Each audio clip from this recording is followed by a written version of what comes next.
ქალაქების განვითარებასთან ერთად საგზაო მოძრაობის მართვა სულ უფრო აქტუალური და კომპლექსური გამოწვევა ხდება. ერთ-ერთი უმთავრესი მიმართულება, რომელიც ურბანულ გარემოში მოქალაქეთა ყოველდღიურ გამოცდილებაზე პირდაპირ გავლენას ახდენს, ეს არის პარკირების სისტემის ეფექტიანი მართვა. თბილისში ზონალური საათობრივი პარკირების ადგილები მომრავლდა და სწორედ ამიტომ ჩვენ გადავწყვეტეთ, რომ მოვიკითხოთ საქმინდილას ეთერიდან, თუ როგორ მუშაობს პარკირების სისტემა გაშვებიდან დღემდე, რა დადებითი ცვლილებები გამოიწვია და რა ნაკლოვანებები დატოვა, რომელთა გამოსწორებაც არის აუცილებელი. სტუმრად ამ თემაზე სასწორბოდ შემოგვიერთდნენ გელა კვაშილავა, ექსპერტი საგზაო უსაფრთხოების საკითხებში და ეკა ლალიაშვილია, ჩვენთან ერთად საქართველოს ალიანსის უსაფრთხო გზებისთვის თავმჯდომარე. დილამშვიდობის. მოგესალმებით. გამარჯობა. მანქანა როგორ გააჩერეთ თუ ფეხით მომზადეთ? მე მანქანიდან მომსოვარა. ჩვენ მოვახერხეთ აქვე არის თქვენთან არის პარკირების. კარგი, ზონალ საათობრივი პარკირების და სექტემბრიდან ამოქმედდა თქვენთანაც რუსთაველს. აგვისტოდან. პირველი აგვისტოდან უბრალოდ ხო. ზოგადად მანქანასთან დაკავშირებით, როცა ვცდილობ რომ ნაკლებად გამოვიყენო, როცა ვიცი რომ ისეთ ადგილას მივდივარ, სადაც პარკინგი იქნება, რა ქვია, გამოწვევა, ვცდილობ რომ საზოგადოებრივი ტრანსპორტიდან, სხვა ტრანსპორტით, ტაქსიდან მივიდე და ესე გადავადგილდე ქალაქში და მნიშვნელოვანია ქალაქის ინტერესებიდან გამომდინარე განვითარდეს. თავარია საზოგადოებრივი ტრანსპორტიც ერგებოდეს იმ მარშრუტს, საიდანაც ხო გადავადგილდეთ. აი ზუსტად რაც შემთხვევაში ჩვენი ქვეყნის ქალაქის პრობლემა არის.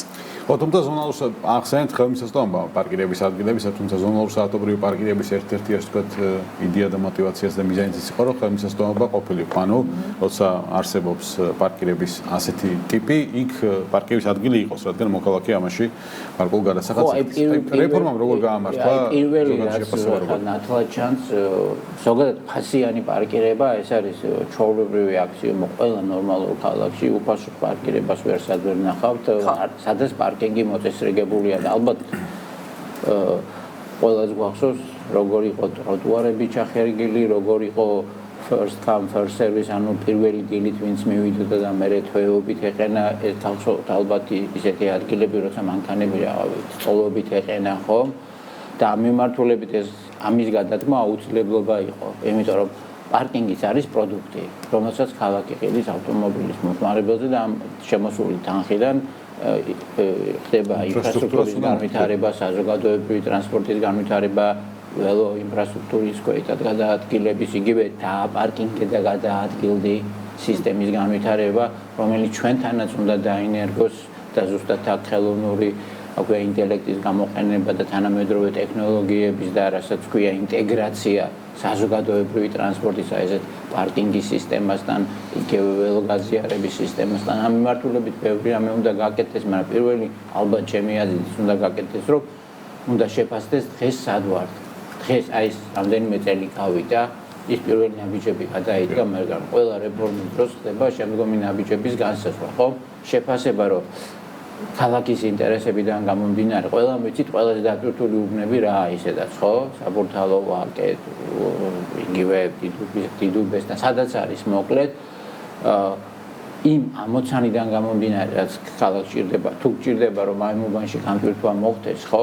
მაშინ აი ეს მიწიზე და მიწისქვეშა პარკინგი, სადმე იქ სიახლოვეს თვითონ შეგნით კი უნდა სიახლოვეს უნდა გააკეთო, თუ ყავს იქ საზოგადოებრივი ტრანსპორტი და შენ ალტერნატივასაც თავაზობ, აი ძალიან გამოცდილი მეთოდია ეს დააპარკინგი და გადაადგილების სისტემა და ეს თუ იქნება უფრო მეც გამოვიყენებ მეც, იმიტომ რომ მეწოდინება რომ დავუშვათ შემიძლია დავაპარკინგო სიტყვაზე პირობითად 500-600 კილომეტრამდე გავიარო ფეხით ან საზოგადოებრივი ტრანსპორტით.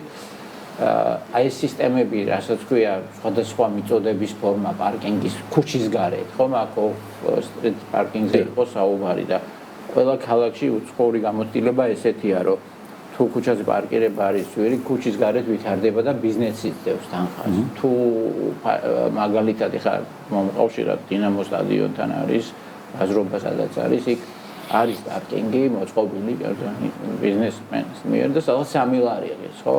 და ყოველთვის ესე იგი მოთხოვნა არის რეალური ფასი იმ ადგილზე, ხო? ამ პარკინგის ზოგადად არის 3 ლარი, ხო? და ეხა ბუნებრივია ეს მიწისქვეშა არა, მიწისზედა პარკინგი. მოწყობილია და უშუალოდ. ხო, მაგრამ თუ მოთხოვნა არის, რატომ არ ვითარდება მაშინ ეს კერძო საპარკინგის სივრცე? ჩვენ გვახსოვს მერის ინიციატივაც, რომ მიწისქვეშა პარკინგებზე, მიწისზედა პარკინგის მოწყობაზე რაღაც ინტერესთა გამოხატვა უნდა გამოცხადებულიყო და მოკლედ რაღაც პროექტი იყო, რომელიც ფაქტი არ შედგა. თუმცა მეორე მხრივ მერის პოზიცია ალბათ არის, რომ პარკირება იაფია, შესაძლოა ბიზნესი ვერ ინტერესდება. ანუ ვერ ინტერესდება თუ სხვა გამოწვევებია. გასაგებია რომ რაღაც ადგილი თუ არსებობს, სადაც მიწისზედა პარკინგი უნდა მოწყოს, იქ კორპუსი რო ჩადგა, უფრო შემოსავლიანი შეიძლება იყოს, მაგრამ ყველგან კორპუსს ხო არ ჩავდგოთ მაგის გამო. რა ხდება მართლა?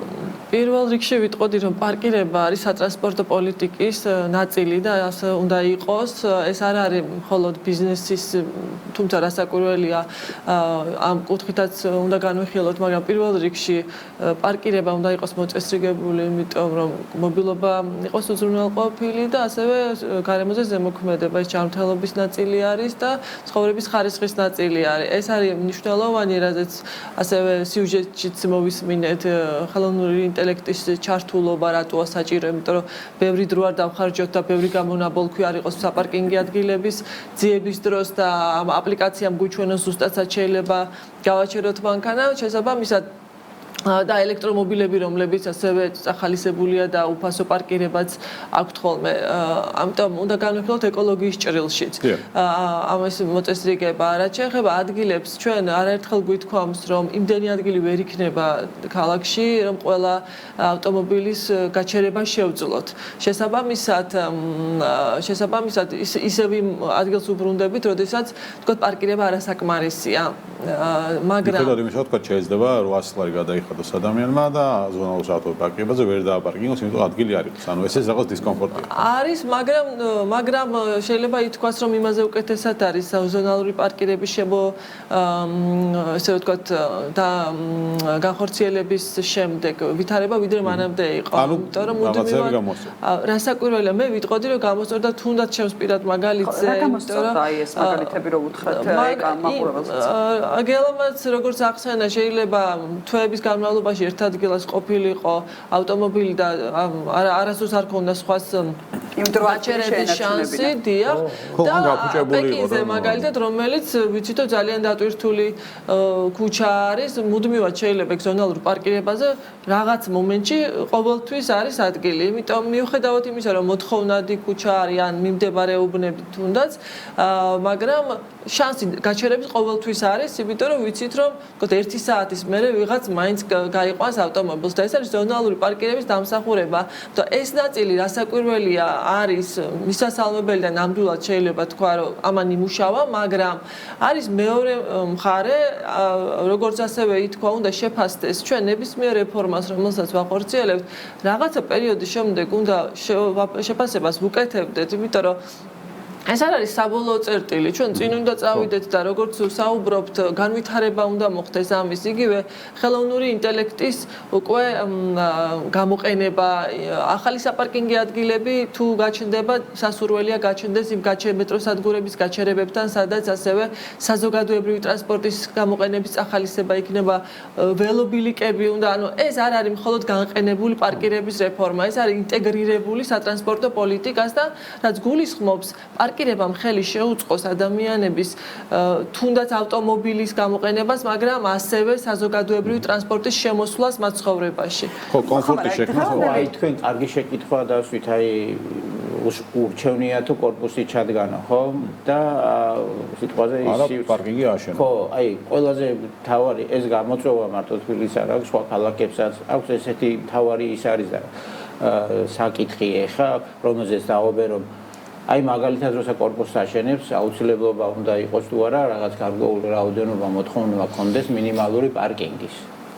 ეხლა მსოფლიოში არის ესეთი მიდგომა, რომ ამ მინიმალურ პარკინგს მაგალითად ამერიკაში გინახიათ და ბევრი ესეთი კანადაში და იქით ბევრ ქვეყნებში გინახიათ ძალიან დიდი სივრცეებია პარკინგის, ხო, რომელიც ყლაპავს და ისედაც შეზღუდულ რესურსს და აი მინიმუმს, ასაც ვქვია პარკინგ მინიმუმს, ხო, ბევრი არ ითხოვს და რატო? იმიტომ რომ აუქმებს ქალაქები რატომ? როცა ესეთი თავარი არის როგორ ხდება ქალაქის განვითარება, ხო? ჩვენ ზოგჯერ ტრანსპორტზე როცა საუბრობთ გონია რომ მარტო ტრანსპორტზეა დამემარცხება. განვითარება რომ თუ ეს განაშიანება ის ეხება რომ იქ საზოგადოებრივი ტრანსპორტი არის, ხო?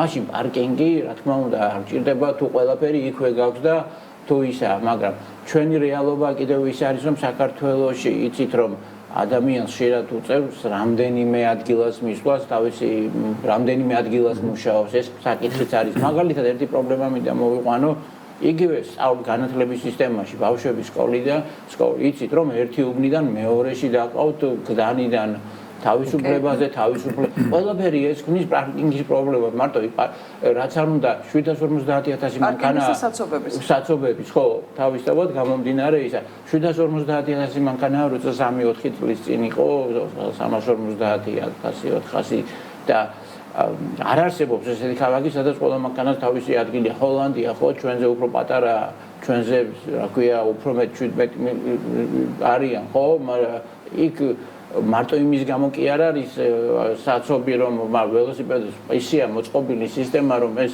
მაქსიმალურად ეს რასაც ქვია კორპუსების მშენებლობა ხო ისე ხდება იმის გათვალისწინებით სადაც საზოგადოებრივი ტრანსპორტია ამიგეთ მაგის თქმა მინდა ჩვენ ესე ხშირად ხედავთ რეკლამას ხო მაინც სუბურბანული განვითარება მაგრამ ეს როცა შემოდის ამდენი მოძრაობა ხო შემოსვლა გარკვეულ უბნებში შეზღუდული უნდა იყოს იქ ვინ ცხოვრობს იმის გარდა კიდევ პრობლემასთან მივდივართ რეალურად ის როგორც მაგალითად დასავლეთის ქვეყნებში ხო განათლებაზე როცა ვსაუბრობთ მაგალითად სხვა უბანში ვერ მიიყვან რა უბანში ცხოვრობ იმ უბანში უნდა მიიყვანო რეგისტრაცია გჭირდება სკოლაში მოქმედებას ახდენს კორპუსების მშენებლობასაც გადაყვანის ნაწილში მოწესრიგებულია რაც ჩვენთან არ არის ნუ თავისთავად კორპუსების რეგისტრაციის ადგილს ძალიან დიდ მნიშვნელობას აქცევენ და ბევრი ის არსებობს რომ ეხლა ჩვენთან ძალიან ხშირია ეს შემთხვევები იცით რომ სკოლი ძალიან შორს დაყავს ხო მაგრამ ახლა მაგალითად დილით როცა საცობებია ძირითადად ხო ნაზარდოვის რაიონში რამონდერიმე სკოლა დანგრეულია სამშაბათი ახლა მიდის მაგრამ იმ სკოლის ბავშვები დაყავდათ სხვა უბნებში შესაძლოა მიკროავტობუსებით მაშინ ეგეც იცოცხლოთ პირობითად შობის სურვილი რო სკოლაში ეტარებინა დაკავშირებითაც ხო ეგა და ეს აი როგორ ხდება როგორ არის ეს დაკავშირებული ტრანსპორტის კუთხით მეერე ქალაქთან აი ესაა გასათვალისწინებელი ცალკე არ ვითარდება მოკლედ სატრანსპორტო მშენებლობის ნებართვების გაცემის ნაწილიც ახლა მაგალითად ჩემ მაგალითზე რო ვისაუბრო ჩვენი კორპუსში არის ჯამში 17 ბინა, ხო? 17 მოსახლეზე გათვალისწინებთ და არის სულ ხელმისაწვდომი 7 საპარკინგო ადგილი. ანუ 17 ბინაზე როგორ შეიძლება 7 საპარკინგო ადგილი იყოს, ხო? როცა ნებართვას გასცემ პირობითად იმ კორპუსის მშენებლობაზე, ოღონდ არც ეზო აქვს კორპუსს, არც ავტობუსი მოდის. არც ავტობუსი მოდის, ხო? ლისის მისკენ საზოგადოებრივი ტრანსპორტის პრობლემა. ხო, რადგან გელამისაუბრა. იმ მანქანას ყოველსად ვერ წაიყვან. აი მაგას ვაუბრობ ზუსტად რომ ეს კავშირი რასაც ქვია, ხო? საცხოვრისი გადაადგილება ერთმანეთთან დაგეგმარება და ტრანსპორტი და ეს არ არის ისე რომ აი პარკინგი მაგალითად თბილისის ველუბნებში ხო ყველას გვინახია და ყველა ყოფილ ვარ ბევრ ქალაქში რომ აი არის ქალაქები ევროპაშიც არა ევროპაშიც რომ რაღაც საათებში იმ ქუჩებში შესვლა შეზღუდული გაქვს რატო გაქვს შეზღუდული იმიტომ რომ იციან რომ იმით არის ყველაზე დიდი მოთხოვნა იქ ისეთი აქტივობაა და ფიზიკურად გაქვს შეზღუდული. ან მაგალითად ჩვენთან შეიძლება ესეთი ისიც შემოვიდეს და ალბათ შემოვა რომ რაღაც ადგილებზე 1-2 საათით გაჩერება უნდა შეგეძლოს 3 ესეთი მიდგომები აი ზუსტად ტექნოლოგიების გამოყენებით გინდა არ გვინდა უნდა დაინერგოს იმიტომ ფიზიკურად ვერ უძლებს ის საგზაო ინფრასტრუქტურა. მეორე მხრივ ამოვარდნილი უნდა იყოს რაღაც განვითარება, ხო იგივე პარკირება, იგივე შუქნიშნების სისტემა, იგივე ინფრასტრუქტურის სისტემა, იგივე მაგალითად ჩიტაიას ქუჩა და კვიაშვილის სასახლეთან იქ სამოძრაო ზოლია და ავტომობილი დიაგონალურად არის პარკირებული. ანუ პრაქტიკულად დაკეტილია ერთი სამოძრაო ზოლი. შესაბამისად, როცა ერთ ადგილზე ასეთი გამოწვევა და მეორე ადგილზე დიაგონალურად პარკირება ზოგადად მისაღები არ არის ხო, იმიტომ რომ ერთი ზოლი იკეტება და სხვა ადგილზე ზონალსაათობრივი პარკირება, ესეთი პარკირი, იმიტომ არ უწევენ რეკომენდაციას და ჩვენ ვისაუბრეთ იმ გამოწვევებსა და სიკეთეებსა თუ ნაკლოვანებებზე რაც სისტემას დღეს გააჩნია, თუმცა აი ახლა ამ გადაცემის ამ მეორე ნაწილში შეგვიძლია უკვე ვისაუბროთ გამოსავლის გზებზე, ხო? და იმ რაღაც შემდეგ ეტაპზე, სადამდეც დღეს მოვედით და შემდეგ უკვე როგორ ხედავთ განვითარებას, ხო?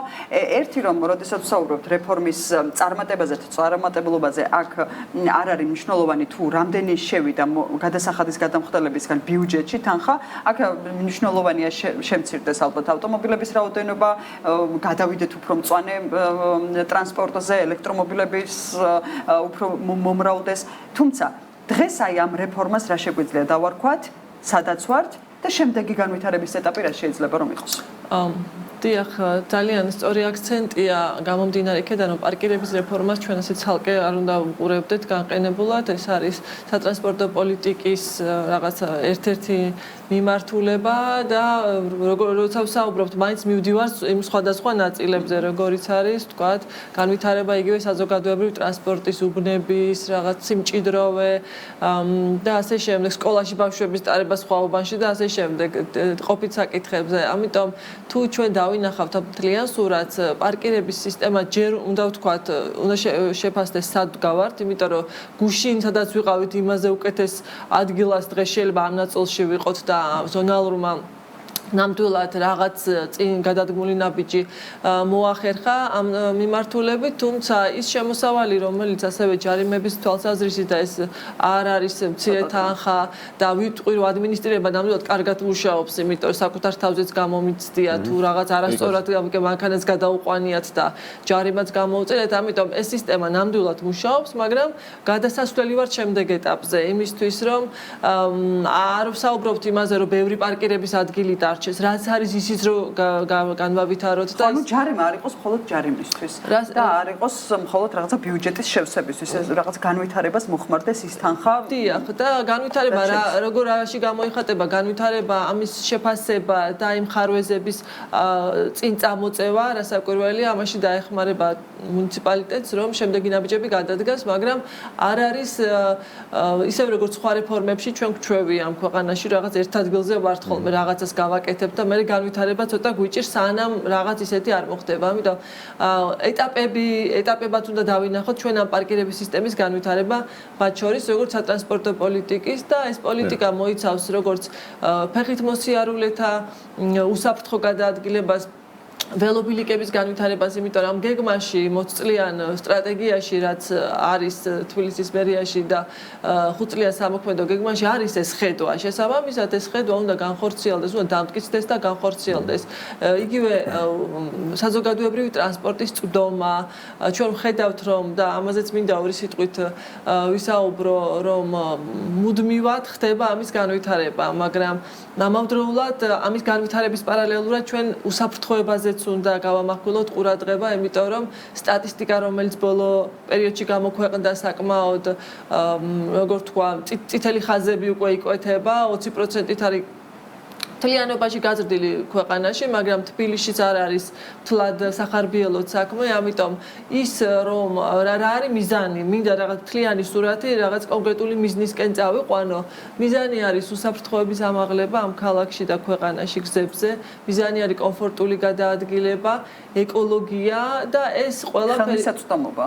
ბუნებრივია წვდომა სატრანსპორტო საზოგადოებრივი ტრანსპორტის და კომუნიკაცია საზოგადოებასთან, იმიტომ რომ ბევრი კარგი რაღაც კეთდება, გნებავთ გზების რეაბილიტაცია, მაგრამ იმის გამო რომ კომუნიკაცია არ არის სრულფასოვანი მოქალაქეებთან, ეს პროტესტსაც იწვევს, ხელის შემშლელი ფაქტორიც არის და საბოლოო ჯამში ეს პროტესტი საზოგადოების თუნდაც პასიური აგრესია, ხელის შემშლელი შეიძლება იყოს გადაწყვეტილების მიღები პირებისთვის, რომ შემდეგი თამამი ნაბიჯები გადადგან, რასაც ქვია თუნდაც იმ რეფორმების გაგრძელება. ამოსავალი ამ შემთხვევაში უნდა იყოს თუ არა ის, რომ მოქალაქეებს დისკომფორტი კი არ შეუქმნა და ამიტომ მიიღო გადაწყვეტილება, რომ თქვათ ავტომობილით არიარონ. ალბათ კომფორტი შეუქმნა და ამის ხარჯზე მიიღო გადაწყვეტილება, რომ ალტერნატიული საშუალებები გამოიყენონ. ამას უნდა ეფუძნებოდეს თუ არა. დღეს ავტომობილის მფლობელებისთვის ძირითადად უფრო მეტად დისკომფორტია, იმიტომ რომ მე თუ გადავჯექი საზოგადოებრივზე, საზოგადოებრივი ტრანსპორტი ჩემთვის დისკომფორტია. შეიძლება რაღაც კუთხით მიდგომის და ხელმისაწვდომობის გათვალისწინება. ვიღაცეებისთვის რაღაც მოკლემანზე გადაადგილდებიან, შეიძლება ეს იწვევს რაღაც საცხოვრებელს, შეუძლიათ ფეხით წავიდნენ ტრანსპორტით, მაგრამ ნუ ეხა ეს იმის არჩევანია ადამიანის. ანუ დისკომფორტი შეუქმნა და ჩამოსვა ავტომობილიდან, თუ კომფორტი შეუქმნა და ისე მოკლედ მიდგომა ესეთია რომ გადაადგილება დროს ხელმისაწვდომობა და რასაც ქვია ფინანსურად, ინფრასტრუქტურულად უნდა შეუქმნა ურბანულ ზონებში მოქალაქეებს ისე რომ მაქსიმალურად გამოიყენონ ყოველდღიურად ვიძახი საზოგადოებრივი ტრანსპორტი, სხვა საშუალებები, სადაც მეტი რაოდენობა გადაადგილდება ადამიანი, უფრო მაგალითად იგივე მეტროს განვითარება ძალიან მნიშვნელოვანია თუ გვინდა ეს პრობლემა მოვაგვაროთ და რასაც ქვია დაფარვა საზოგადოებრივი ტრანსპორტის ხარისხი მომსახურეობის სულ უფრო უნდა გაიზარდოს, იმიტომ რომ ყველა ქალაქი ესეც ცდილობს არცად გადაწყვეტილება არც რომ მოიყვან ნებისმიერი ქალაქი იქ კერძო ავტომობილებზე დამოკიდებულების შემცირება ეს არ ნიშნავს გამოდევნას დამოკიდებულების შემცირებას ნიშნავს და ეს დამოკიდებულების შემცირება მარტო ერთადერთი გზით ხდება როცა ალტერნატივას თავაზობ ეს ალტერნატივა უნდა გაძლიერდეს და ეს პარკინგს რო დაუბრუნდეთ ეხლა ეს პრობლემა მარტო თბილისის კი არა საქართველოს სხვა ქალაქების დაბების სერიოზული პრობლემაა გამოწვევა და მთავარი მიდგომა ეხლა სამი რაღაცა რაც ჩემი აზრით უნდა გააკეთდეს ეხლა რაც არის რა ეტაპზე ვართ ამის შეფასება უნდა მოხდეს და იგივე რუკა უნდა გააკეთდეს სად არის მიწისზე და მიწის ქვეშა ისინი პარკინგები სად არის ეს ყველაფერი ერთიანი უფრო მეტი კომუნიკაცია უნდა გააკეთდეს მერე იმ ადგილებისთან ახლოს სადაც თავიდანვე თქვით დატვირთულობის ცენტრებია ხო იქ არა უშუალოდ დაახლოს ეს დააპარკინგ და გადაადგილდის პროექტები უნდა განხორციელდეს საპილოტე იმიტომ რომ ეს ახალი მიდგომები იმას გულისხმობს რომ უკვე რაღაც ელემენტი გააქვს მაგრამ ამას შეიძლება განვითარება სხვა კუთხიდანაც და არის ამის პროგრამებიც უკვე შექმნილი და ამის ცელობები იგივე თქვენ თავიდან ამ სიუჟეტის რო იყო ხელოვნური ინტელექტის გამოყენება მე როგორც ვიცი უკვე ხდება საქართველოშიც რაღაც ქუჩების გამტვირთი და იგივე პარკინგის დროსაც შეიძლება ამის გამოყენება და ცელობები ესეთი საპილოტო პროექტების გარეშე ვერ დავინახავთ რა მუშაობს კარგად. შემდგომი ეტაპია თქვათ იგივე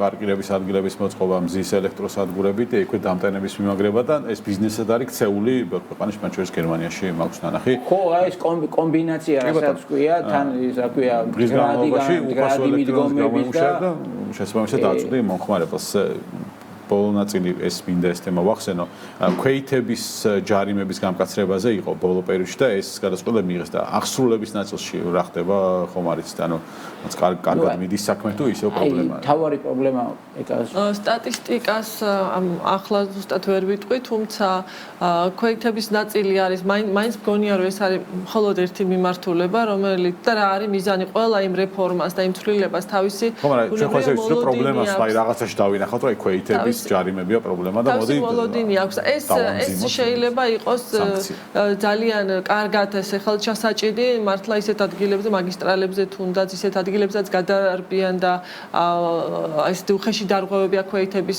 ნაწილში და დიახ ჩვენ როდესაც ვნახეთ სტატისტიკა არის საკმაოდ დიდი რაოდენობა ქვეითების დაზიანებების თუმცა აქაც გასარკვევია ვისი ბრალეულობით მოხდა აი ესეც აი ამიტომ ამბობთ შეფასების ნაწილი არ არის მხოლოდ რაღაცა გლობალურად არამედ ამ თვითონ შიგნით ამ სტატისტიკის შრეებად ჩაშლა არის მნიშვნელოვანი და შემდეგ უკვე წერტილოვანი გადაწყვეტილებების მიღება.